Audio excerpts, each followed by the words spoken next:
Here at Tri-Seed, I was given this book, Just Mercy, written by Brian Stevenson. This book opened the door to a different purpose in my life. It was the common read at the college, and Miss Cylon, our professor, said it was convenient because it was 16 chapters for 16 weeks of class. And we wrote an essay for every chapter.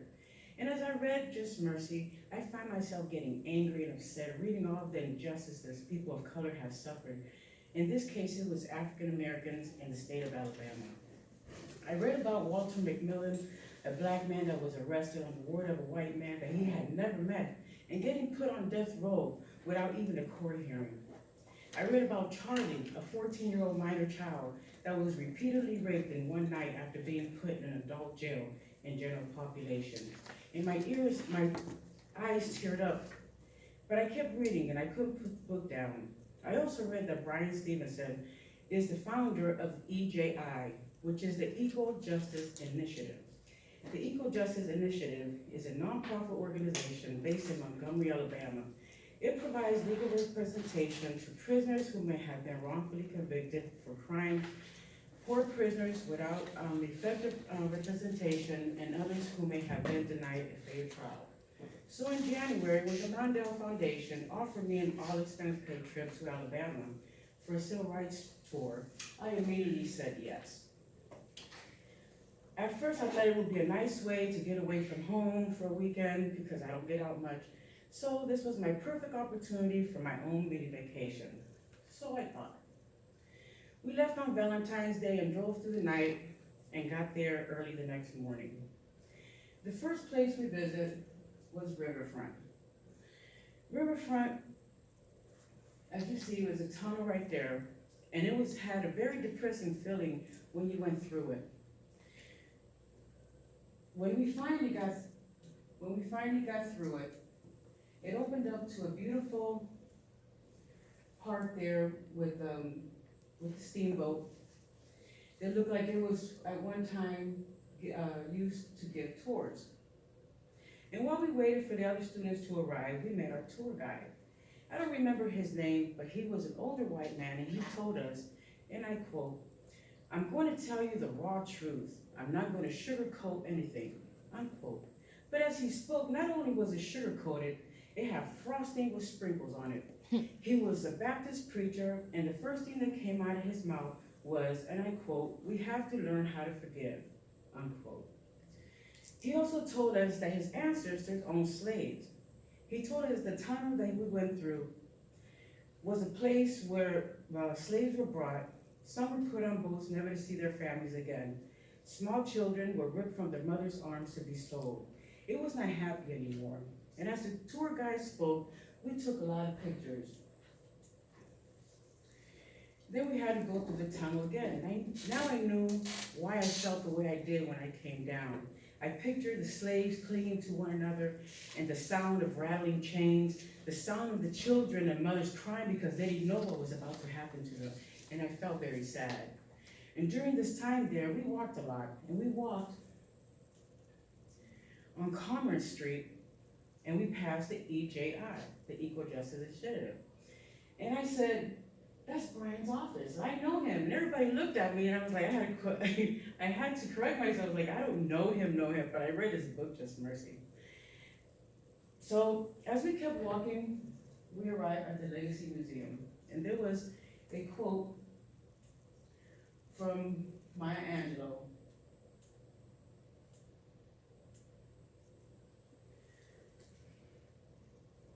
On the outside, this quote of Maya Angelou, and then on the window of the museum, there was a window that said from enslavement to mass incarceration.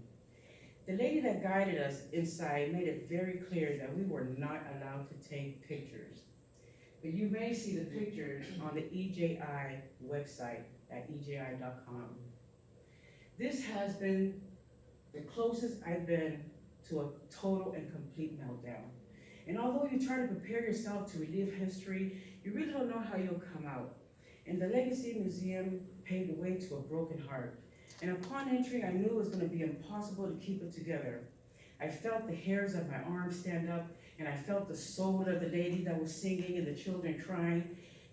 reading the banners that fell from the ceiling. Today I lynched 5 nigger boys, a nigger wench, and a nigger child, and my jaw literally fell to the ground. All of them similar in content, some worse than others. And for a brief moment there, I was those beautiful souls, and I felt their pain, even gasping for air, needing to breathe, and not being able to. I felt my eyes start filling up with tears, and I really needed to cry, and I bowed my head down in their memory as I watched my tears fall to the ground. And I wanted to scream out loud, but I knew I was gonna get thrown out, so I tried to keep it together. So I find myself clearing my throat quite often. And going there, and I've seen this button that say graphic images, and I kept pressing on it, and I thought it was the same images, and it wasn't. And I was looking at people, humans getting lynched. What kind of people do this? Why would these people be considered savages? Thinking this was the worst thing I've seen, we have moved on to the next museum. The Peace and Justice Center. The guy gave us instructions that we were allowed to take pictures, but we were not allowed to take pictures with the sculptured family. We could take pictures of it. We read the plaques on the walls. It has some history of slavery.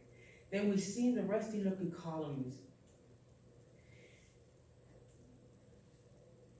And they had names on them, and they had states on them, and counties on them. And I didn't know what I was looking at in the beginning. And then I started realizing these are names of lynched victims. And I took a deep breath and I walked, and the columns kept getting higher and higher. And I ran into this wall that was like a waterfall. Reparations were promised to slaves when slavery ended, a few acres and mule, but they never received anything. Martin Luther King said in an interview with NBC, "White Americans must see that no other ethnic group has been enslaved on American soil." He went on to say that slavery ended in 1863 through the Emancipation Proclamation of Abraham Lincoln, but gave the slaves no land or nothing to get started on. But at the same time, America was giving away millions of acres of land to white peasants that came from Europe, giving them an economic base. On June 8th, 2019, a day before Ta-Nehisi Coates was about to speak in front of Congress, the leader of the Senate, Mitch McConnell, gave a press conference, and he said that he didn't think reparations was a good idea. He said, "None of us currently living are responsible." And I quote, he said, "We've tried to deal with our original sin of slavery by fighting a civil war. We've elected an African-American president, and you cannot make this stuff up." His family were slave owners, according to what 1816 census. Ta-Nehisi Coates went in front of Congress and talked about reparations, and you can see his interview on the New Yorker. Ta-Nehisi Coates revisits the case of reparations. America was built on the back and the free labor of slaves. And in fact, America owes everything it has to other cultures. These humans were kidnapped from their homelands, stripped from their culture, their language, their spiritual beliefs. They were raped by the colonizers, both women and men alike. Their children were taken away from them and sold like cattle. America owes African Americans more than what money can buy. There's no amount of money that can replace what was stripped from them. Slavery has never went away. It has evolved and known today as the judicial system. These colonizers have traded their white hoods for police uniforms, scrubs, prison guard uniforms, and black gowns that sit behind the benches, condemning black and brown people to lengthy prison terms. There is still police officers attacking people with dogs. There's still needless killings of black people by white people, and never a price to pay. Black people were never given restitution for the free labor they provided since being taken from Africa. Has anything changed? Not really. Why do blacks continue to live in the slums of America, the projects and the ghettos where most people of color call home? Why do blacks continue to struggle with education and wealth? It's time for change, and change starts from the top. I am a mother of 4 sons, and I discourage every single one of them not to join the military because you cannot fight for a country that doesn't fight for you. Encourage your children to learn politics, to run for something, because until Congress and the Senate looks more like me and you, there will never be a change. And as I end my speech, I can say, I do not remember when I've been this sad, and my heart aches, and my soul is broken. Both blacks and whites were part of slavery. Either you were part of it, or you benefited from it. Where do you stand? Thank you.